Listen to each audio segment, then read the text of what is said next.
Chez les Celtes, c'est-à-dire chez les anciens Gaulois, chez les Irlandais, chez les Bretons de l'île de Bretagne, devenus les Gallois et les Bretons armoricains, les structures sociales étaient celles de tous les peuples indo-européens.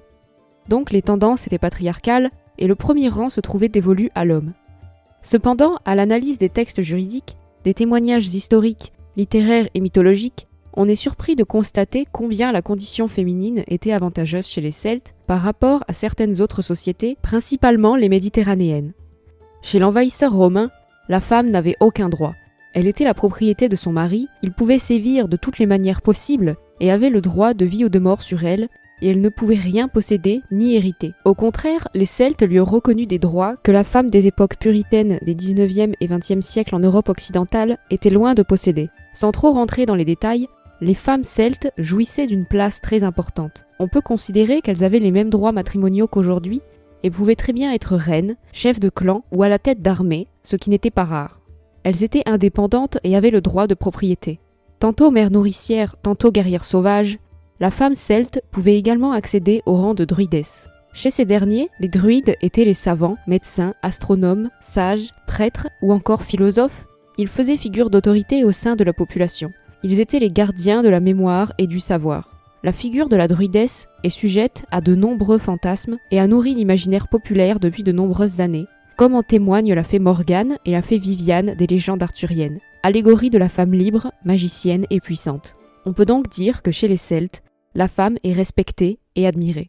L'historien grec Dion Cassius est le seul à avoir dressé un portrait de Boudica, ou Boadicée en latin, qui signifie « victorieuse ». Née vers l'an 30 après Jésus-Christ, il la disait grande, terrible à voir et dotée d'une voix puissante. Des cheveux roux flamboyants lui tombaient jusqu'aux genoux et elle portait une torque d'or décorée, une tunique multicolore et un épais manteau retenu par une broche. Elle était armée d'une longue lance et inspirait la terreur à ceux qui l'apercevaient. Mais qui était donc Boudica, figure mythique de l'Angleterre ? Chef de guerre et selon Dion Cassius, prêtresse et pratiquant la divination, Boudica était reine de la tribu des Icènes, un peuple dont le territoire correspondait à celui de l'actuel Norfolk. Femme du roi Prasutagus, lui-même fils du roi Antédios, qui avait conclu une alliance avec l'Empire romain afin de protéger son peuple et ses terres. Prasutagus décida de léguer son royaume à sa femme Boudica et à ses 2 filles ainsi qu'à l'empereur romain Néron. Mais ce dernier, faisant fi des dernières volontés de Prasutagus, s'accapara petit à petit la terre des Icènes, les persécutant et les réduisant en esclavage. Les Romains réclament au même moment aux nobles icéniens des sommes qui leur avaient été données par Claude, l'empereur précédent, oncle et père adoptif de Néron et conquérant de l'île.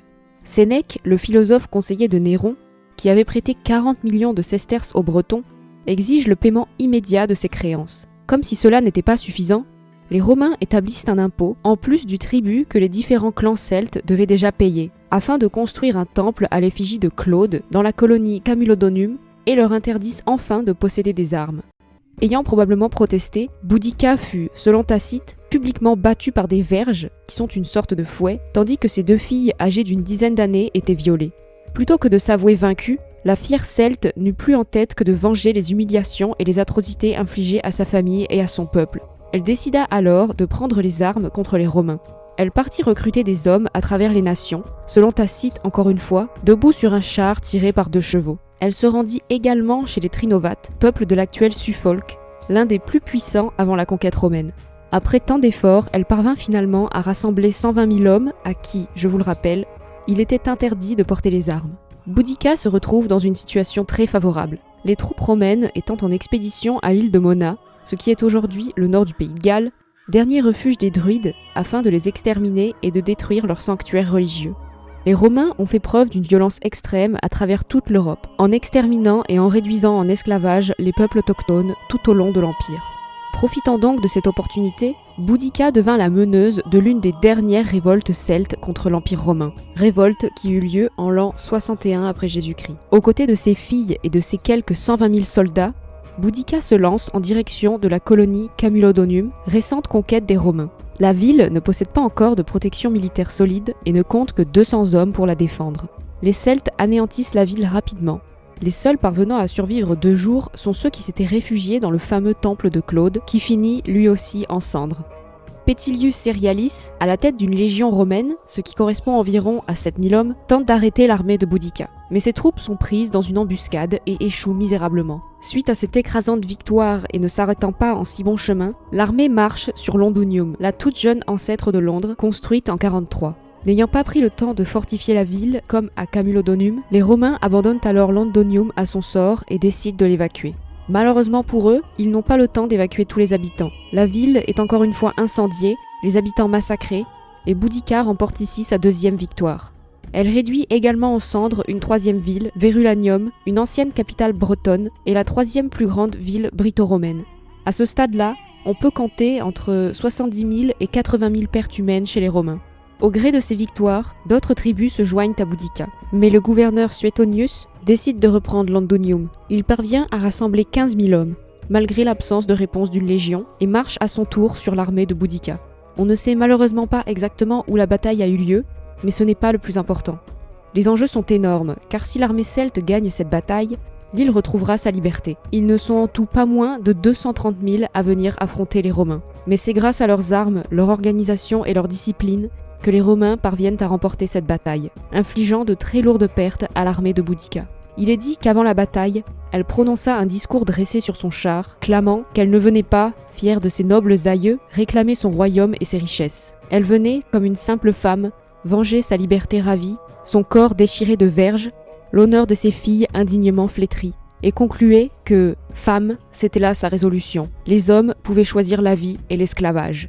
C'est dans une charge héroïque que les Celtes essuient cette défaite. Ils se heurtent à un véritable rideau de boucliers et se font prendre à revers par la cavalerie, coincés par leurs propres chars. C'est un véritable carnage. Hommes, femmes et enfants présents sont tués. Tacite parle d'environ 80 000 hommes du côté des Celtes et 400 du côté des Romains, ce qui est sûrement une exagération d'après les historiens. C'est ainsi que s'achève l'histoire de la révolte de la brave Boudica. Sa mort fait débat chez Tacite et Don Cassius. Soit elle se serait empoisonnée à l'issue de ce combat, soit elle serait morte de maladie. L'hypothèse de l'empoisonnement pour éviter d'être capturée est favorisée. L'emplacement de la tombe de Boudica fait également l'objet d'une controverse. Plusieurs lieux, de Stonehenge à Colchester, en passant par Londres, ont été proposés, mais sans qu'aucun ne permette d'identifier formellement s'il s'agit du lieu où son corps a été déposé. Des légendes entourent sa sépulture, tantôt située sous le quai numéro 9 ou numéro 10 de la gare King's Cross, tantôt sous un tumulus se trouvant à quelques kilomètres au nord du grand parc de Hampstead Heath. Peu de crédit est accordé à ces deux propositions, qui ne sont appuyées par aucune preuve archéologique. Elle est redécouverte en même temps que Tacite à la Renaissance et est sévèrement jugée par Polydore Vergile ou encore Raphaël Holinshed qui, adoptant le point de vue romain, la qualifie de sauvage et estime qu'elle sort de son rôle de femme. Contrairement à ces derniers, le poète Edmund Spenser la présente comme un modèle de courage et de patriotisme.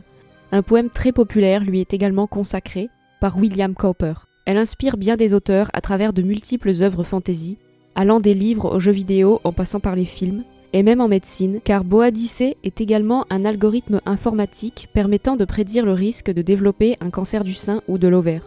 Bien qu'il y ait des contresens historiques dans ces représentations, il est important de souligner que Boudica possède 2 statues à son effigie en Grande-Bretagne, ce qui a contribué à nourrir l'imaginaire de la population. L'une est à Londres, près du quai de Westminster, l'autre est au pays de Galles, dans le City Hall de Cardiff. Plusieurs navires de la Royal Navy possèdent le nom HMS Boudica, et la représentation de Boudica et de ses filles montées sur leur char est également le symbole de l'opération Chariot, mission commando d'envergure de la Seconde Guerre mondiale. Sa réputation n'est donc plus à faire, et la figure de Boudica est aujourd'hui bien implantée dans la culture populaire anglaise. Elle est dépeinte comme une fière guerrière indépendante qui a su, avec ses filles, défier l'Empire et diriger des centaines de milliers d'hommes pour tenter de libérer son peuple de l'oppresseur.